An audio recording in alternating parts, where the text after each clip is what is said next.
저는 구원받고 카톡에 처음에는 자유와 해방이라고 적어놨더랬습니다. 붙어 있어야 된다. 살아야 된다. 예배 안 드리면 말씀 안 들으면 죽는다. 이게 진짜다. 이렇게 깨달으셨어요. 요한복음 8장 44절에는 한마디로 속이는 자라고 돼 있어요. 그럼 마귀의 주 특징이 속이는 거거든요. 그래서 여러분들이 얼마나 큰 축복받았는데 이 사람들이 살릴 수 있는, 제가 볼 때는 이 시대의 마지막 전도 전략이고 마지막 사명이라고 보면 됩니다. 우리가 지금 이때 돌아온 무속인들과 앞으로 이사회 한다는 것은 하나님 큰 인도요.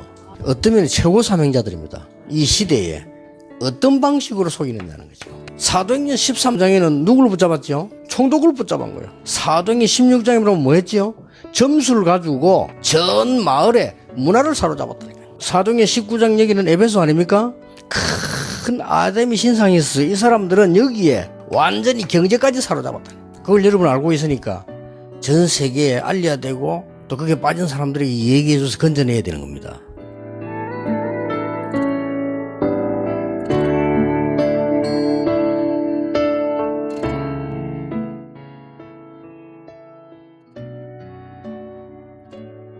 안녕하세요, 권사님. 네, 반갑습니다, 전사님. 괜찮으시면 자기소개 한 번만 부탁드리겠습니다. 저는 부산 임마누엘 교회 정윤자 근사라고 합니다. 나이는 60이세고요. 감사합니다. 혹시 어떻게 이제 권사님께서 복음을 듣게 되셨는지 설명해 주실 수 있으실까요? 저는 하나님의 은혜로 혼자 영접했거든요. 우리 올케 친구가 우리 올케를 만나러 온다고 김해 장류라는 곳으로 왔었어요. 제가 그때 장식집과 커피숍을 하고 있었거든요. 법당을 한쪽에 모셔놓고 점사가 무당이 너무 싫어서 이제 제 좀 업을 풀기 위해서 물장사를 하고 있었을 때인데 우리 올케 친구가 우리 올케 만나러 오면서 길이 혼란스럽더랍니다. 그런데 내가 정윤자 씨에게 복음을 전하러 가고 있구나라고 깨달아졌대요. 그래서 사단을 이렇게 기도를 하면서 사단 결박하고 하면서 저한테 와서 해적선을 비유로 해서 그리스도가 누구인지 정확하게 설명해주고 갔어요. 제가 막 쫓아보냈어요. 근데 그날 밤에 제가 여전히 이제 잠을 못 자고 있을 때에 올케 친구가 복음을 전하고 갔기 때문에 말씀이 있었잖아요.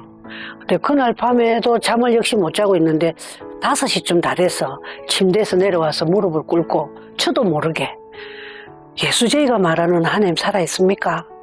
진짜 살아있으면 나도 좀 살고 싶소. 살려주소. 예수님만 내 마음에 덜 아프소. 이라고 처음으로 울지 않고 편안하게 잤어요. 그럼 몰랐죠. 예수님이 영접인지 하나님 살아있는지도 모르고. 그러고 한 일주일 지나서 이제 합숙을 섬기고 있는 정혜순 권사님이 태종대 다락방에서 기도하고 저한테 복음 전하러 오신 거예요. 그때 예수님을 제대로 내 마음의 주인으로 모시는 계기가 되었죠. 제가 그때 중풍을 9년차 앓고 있었거든요. 하나님의 은혜로요. 예수님 내 마음에 들어오세요 했는데 시커먼 게 빠져나가고 그 즉시 중풍이 나왔는데 저는 몰랐지요. 그럼 복음을 받기 전에 이제 권사님의 삶이나 생활이나 또 이제 그 안에서 겪었던 어떤 문제 속에 있으셨는지. 저희 가문은 새슬무 가정이고요. 예할머니가 제 친어머니고요. 큰 고모님이 무당이셨고 여전히 어머니하고 이모도 이렇게 법당 차려놓고 절하고 이러신 분들이고, 저는 말문이 터지면서 점사가 저절로 보는, 그러니까 공수라는 말이 있는데, 공수는 귀신이 무당한테 주는 말이거든요. 그 공수를 받아서 무당이 점을 보는 게 점사라고 합니다. 학교 다닐 때부터 철들면서부터 점사가 맞아서 정말 괴로웠죠. 그래서 저는 무당이 되는 게 어릴 때부터 싫었거든요. 무당이 정말 싫어서 바닷가에 가 있으면 파도가 윤자야 들어오느라 따뜻하다 이러는 거예요. 좀 높은 데 올라가면 윤자야 내려도 된다. 사람들이 와서 너를 받쳐줄 것이다. 그런데 죽을 용기가 못 나서 겁이 나서 못 죽겠더라고요. 신을 달래는 곳을 한 30번 넘게 한 것 같아요. 그리고 법당을 차렸다가 부숫길을 차렸다 부숫길을 3번 정도 했어요. 이렇게 제 짧은 소견에 내 몸주신이 할배였는데 이 할배를 이기려면 나보다 팔자가 센 집에 시집을 가면 되겠다. 그래서 고른 게 채씨였어요. 시집을 가고 보니까 도둑이 강도를 패하니까 어떻게 되겠습니까? 그죠? 이게 제가 도둑놈을 만났다가 대충 살았는데 시집을 갔는데 그 사람이 시아버지가 법사인 거예요. 시아버지가 천태종의 대조사 스님하고 같은 독을 해서 공부하던 분이었었어요. 그 집에 가서 딸 아들 놓고 이제 제가 미쳐서 돌아다니니까 17살 시집을 갔거든요. 17살 시집 갔는데 둘째를 놓고 제가 내복 입은 채로 강원도에서 아무 차나 타고 돈 한 푼 없이 부산으로 와서 정신 차려 보니까 식당 일하고 있는 거예요. 그때 저희 친정어머니하고 남편이 저를 잡는다고 깡통시장 맞은편에 국제시장에 오신 거예요. 그걸 보고 제가 또 도망을 갔지요. 그 잡혀서 구인사 가니까 구인사에 그때 제가 갈 때 종정 스님이 두 번째 스님이 주지였는데 그분이 저보고 구인사 무당을 하라고. 보살님은 무당할 팔자다. 구인사 깃발이 따로 있어요. 무당 깃발이. 구인사 무당을 해라. 그래서 저는 왠지 몰랐지만 하나님 은혜겠죠. 지금은 하나님의 은혜라는 걸 아는데 무당이 죽기보다 싫었어요. 무당을 할 수밖에 없지만 저희 어머니가 본인이 무당 딸이었기 때문에 저를 무당 딸을 안 만들려고 무당을 안 하신 거였거든요. 그런데 제가 철들면서부터 점사를 보면서부터 어느 날 보면 어머니가 저 대신에 가서 흰 소복을 입고 구판에 가서 뛰놀다가 뻘이 범벅이 돼가 술이 약주를 한 잔 드시고 들어오시는 것을 수차례 목격을 했어요. 그러다가 제가 이제 구인사를 가게 되고 가기 이전에 제 할머니가 신어머니라 그랬잖아요. 구인사를 가고 나서 남편하고 저하고 강원도에서 삼천포로 다시 내려와서 제 고향으로 내려왔을 때 제가 이제 무당을 하라고 하는데 안 하니까 이 귀신이 이게 조상이 전쟁을 한다 그러잖아요. 제 친정과 시댁 귀신이 전쟁을 해서 제가 무당을 안 하니까 남편도 안 하고 하니까 우리 그 애들 삼촌 그러니까 전 시댁의 시동생 가정을 풍지박산을 낸 거예요. 그 이제 싸워서 동서가 오게 되고 그래서 제가 이러면 안 되겠다. 내가 내 제업을 내가 해야지. 얘들을 시동생 가정을 괴롭히면 안 되겠다 싶어서 마지막으로 구판을 버렸어요. 19살에 구판을 버렸는데 대나무 잡으면 누구나 다 신기는 인간은 누구나 다 신기가 있거든요. 복음 아닌 다음에는 이길 수 없잖아요. 저희 어머니가 제 키 3배가 넘는 대나무를 손바닥에 올려서 춤을 추는데 제 할머니가 날뛰는 자기 딸을 보고 윤자야 저거는 네 거다 이러는 거예요. 이 할머니가 오시면서 저거는 네 거야 엄마가 감당이 안 돼 그러시는 거예요. 그 할머니 눈물을 보고 제가 대를 잡았어요. 당연히 내리죠. 근데 그게 내리는 게 너무 싫어서 아무리 힘을 주고 대나무를 땅에 꼽아도 막 춤추는 거예요. 막 들고 뛰는 거예요. 그래서 제가 구상을 엎어버렸어요. 구상을 엎어버리니까 이제 남편 보고 잡아라 하더라고요. 그래 남편도 잡으니까 오죠. 이제 제가 너무 거부하고 너무 심하게 생명을 내 죽기로 작정하고 거부를 하니까 남편이 대를 잡아서 신주단지를 모시고 그 항아리에 쌀 넣고 창호지 발라서 실을 똘똘 감아놓잖아요. 그걸 잡아서 이제 갖다 모셔놓고 그 상태에 있다가 제가 미쳐서 집을 또 나왔어요. 그 삼초보 중앙시장이라는데 거기서 이제 이렇게 조그맣게 장사를 뭔가를 했었어야 되니까 항상 법당을 한쪽에 모셔놓고 3시 반 되면 옥수 떠나놓고 빌고 무당으로 안 살게 해달라고 빌고 내가 사당 잡년이 돼도 좋으니까 무당은 하기 싫다고 그런 상태로 빌고 또 빌고 이제 그러다가 제가 집을 나와서 두 번째 만난 사람이 스님이었어요. 그러니까 자기도 스님이 하기 싫어서. 그러니까 참 유목사님이 도다리끼리 만난다 그랬잖아요. 저는 목사님 말씀이 정말. 예, 그러다가 한 번 둘 다 이제 미치면 그 사람은 빗자루 들고 바깥에 나가 뛰고 두 번째 만난 신랑. 저는 방에서 빌고 무당하기 싫다고 빌고 그런 상태로 쭉 살았었어요. 이제 그러면서 내가 나는 무당은 하기 싫고 점사는 한 번씩 봐주지만 커피숍을 하면서 손님 오면 봐주게 되잖아요.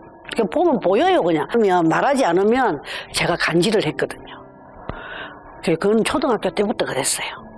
뭐 예를 들면 초등학교 때 니는 국어 공부를 잘해야 되는데 니는 언제 시집 가야 되는데 그러면 제가 이 말이 터지는 게 싫어서 입을 탁 틀어 맞으면 몇 번 거부하면 밤에 잘 때 제가 간지를 하는 거예요.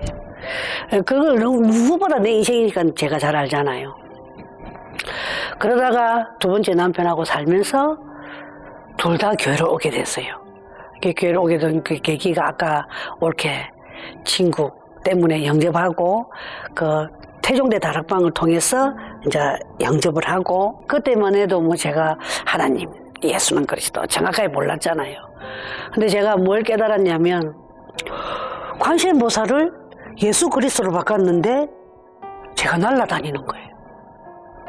제가 중풍을 9년 했다 그랬잖아요. 제가 얼마나 비루했겠습니까? 얼마나 비참했겠습니까? 그런데 와, 예수 그리스도를 그냥 제가 의미도 모르고 영접했는데 제 중풍이 시커먼 게 떠나가면서 중풍이 적시 나은 걸 제가 눈치를 못 챈 거죠. 님은 이제 말씀을 들을 때 유 목사님이 이제 영적인 문제에 대해서 얘기를 하실 때 네네. 영적인 문제가 처음에 그 메시지를 들었을 때 그저 어떻게 나오셨나요? 영적인 문제를 딱 들었을 때. 저는요 귀신 얘기할 때 영적인 문제 얘기할 때 구인사에서 공부했던 게 생각났어요. 저분이야 구인사를 갔다 오셨나? 구인사에 옛날에 4박 5일 합숙하셨거든요. 지금은 3박 4일 한다고 합디다. 그래서 제가 사천학문에 가면 정윤자 이름이 써져 있어요. 제가 이제 돈을 내고 너무 놀라운 거예요. 어떻게 알지? 저분이 내 인생을 다 알 것 같은. 처음에는 맞다 귀신 살아있지. 그 귀신 때문에 그랬지. 근데 제가 한 가지 충격받은 말씀이 하나님이 육신을 몸을 입고 이 땅에 예수라는 이름을 입고 갖고 오셔서 그 예수님이 십자가에 죽으시고 하나님 만나는 길 여시고 제 문제를 해결하시고 사단을 멸했다. 이 말씀이 충격이었어요. 그러면서 해결함과 동시에 내가 그분을 마음의 주인으로 모시면 사주팔자 운명에서 해방받는다. 정말 충격이었어요. 무엇이라? 사주팔자 운명에서 해방을 받아. 어떻게?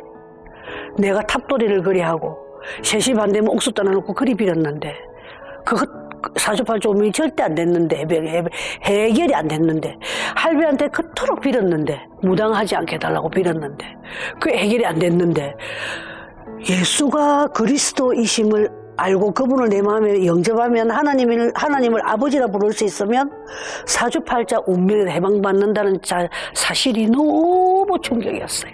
그래서 저는 구원받고 카톡에 처음에는 자유와 해방이라고 적어놨더랬습니다. 지금은 다르지만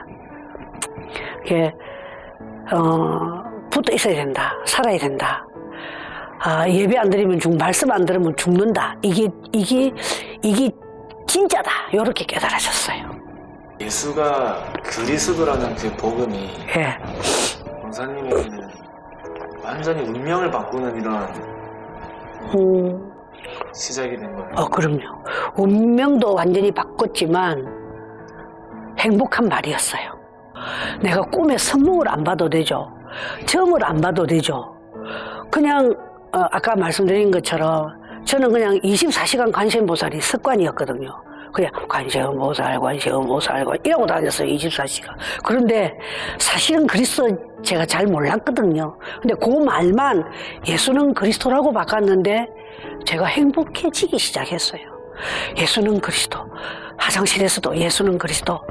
또 우리는 또 이게 대화하고 있어도 기도가 되는 수준이었어서 식사하면서도 예수는 그리스도 요것만 했어요. 진짜 잘 모르겠는 거예요. 이게 합숙 받으면서 다 기도를 너무 잘하는 거예요. 제가 기도를 할 줄 몰라서 죄송합니다만은 진짜 쪽팔리잖아요. 다 이리 기도 잘하는데 예수님 기도 좀 잘 되게 해주이소마 간시현보살 아멘 이랬거든요. 그리고 예배 끝나고 나서 우리 기도 잠깐 하잖아요. 그때 장을 하고 앉아 있는 거예요. 천지 창조 하시 주여 이래 삼설하고 이전에 전사님이 톡톡 치면서 이러면 안 돼. 근데 이러면 안 돼 하는데 제가 사단아 물러가라 이랬거든요. 근데 전도사님이 그래 주셨기 때문에 그런 낌새가 올 때마다 허감을 꺾었어요. 왜? 내보다 앞서 신앙생활 하신 분이고 저를 위해서 기도해 줄 수 있는 분이 그건 안 된다라고 말씀하셨기 때문에 이 귀신을 따라가던 사람들은 순종을 참 잘합니다. 하나님 은혜로. 하나님 이때를 위해서 우리를 준비하신 것 같아요. 그럼 이제 이전의 그 삶과 또 지금의 삶이 많이 다르시잖아요. 네네. 그럼 이제 지금은 어떤 이렇게 삶을 누리고 계실까요?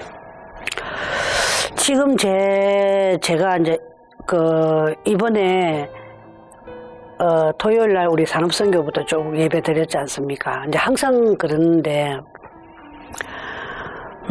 구역 예배를 드리고 다른 예배를 인도하다가 핵심을 드리면 답이 보여요. 그러니까 요렇게 하면 되겠구나라고 보이고 주일날 되면 그게 메시지였구나, 그게 여정이었구나라고 깨달아지거든요. 이렇게 제가 불신자 때는 늘 염려 걱정이 많고 늘 시달렸다면 새신자 때는 들떠가 돌아다녔다면 쏙는 거 절반, 들떠는 거 절반, 은혜는 10% 이랬다면 지금은 문제가 안 됩니다. 지금 저희 집에 정신질환자 3명이 같이 살고 있거든요. 제가 그 정신질환자 아이를 사역하다가 그 아빠하고 제 3번째 재혼을 했고, 지금 그러면서 부모가 정신병원에서 만난 사람 우리 교회에 지금 다니고 있습니다.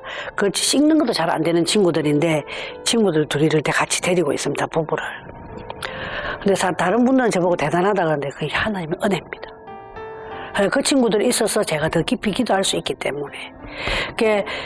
재혼한 딸이 이름이 양소양인데 우리 소양이가 저를 처음 만날 때는 그냥 세미나실 앞에서 그냥 실례를 하고 그랬었거든요. 그러니까 모든 사람들이 보고 저 친구는 아픈 친구다라고 알 수밖에 없어요. 근데 제가 그 친구를 같이 살면서 새신자 수준이었으니까 같이 성장한 거거든요. 근데 지금은 24 기도가 된다 이러면 조금 금방지지만 편안합니다. 편안하고 문제가 오면 예전에는 그래도 한 3, 4분 정도는 뭐야 일단 불신앙에 빠졌다가 다시 돌아오는데 지금은 1분도 채 안 걸리는 것 같습니다. 소리는 지를 때가 있습니다. 그런데 행복합니다. 아무 문제가 안 됩니다. 기회로 보입니다. 그리고 제가 살아왔던 것들이 저는 지금도 좀 500만 무당, 무속인들 생각하면 가슴이 아픕니다.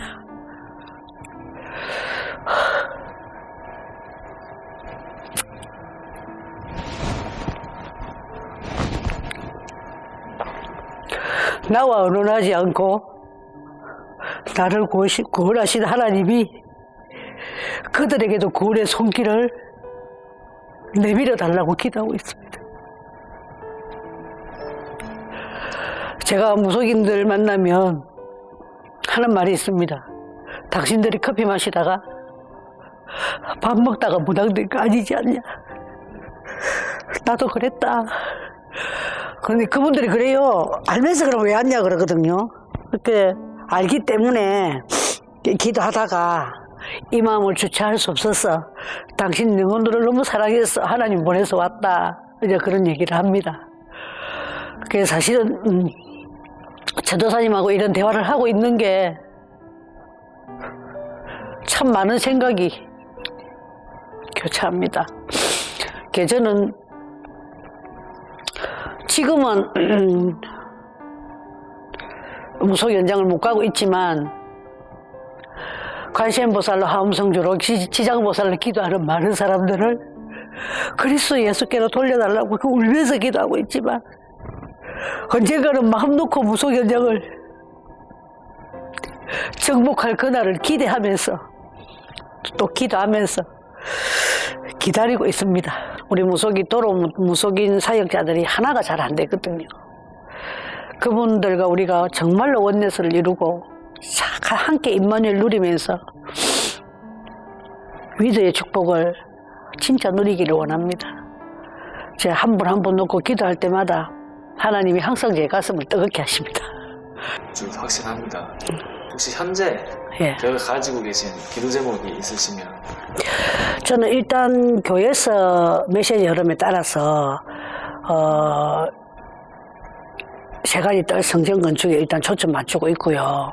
그리고 금토일 시대를 통해서 후대들 서밋으로 정말 키워주기를, 거기에 5천 종족이 아직도 사람을 제물로 드리는 곳이 있다라고 하셨지 않습니까? 제가 감히 그곳을 갈 수는 없지만 계속 기도하고 있습니다. 무속 복음화를 통한 세계 복음화 이루는 데 주역으로 쓰임받기를 기도하고 있습니다. 시간 내주셔서 너무 감사드립니다. 감사합니다.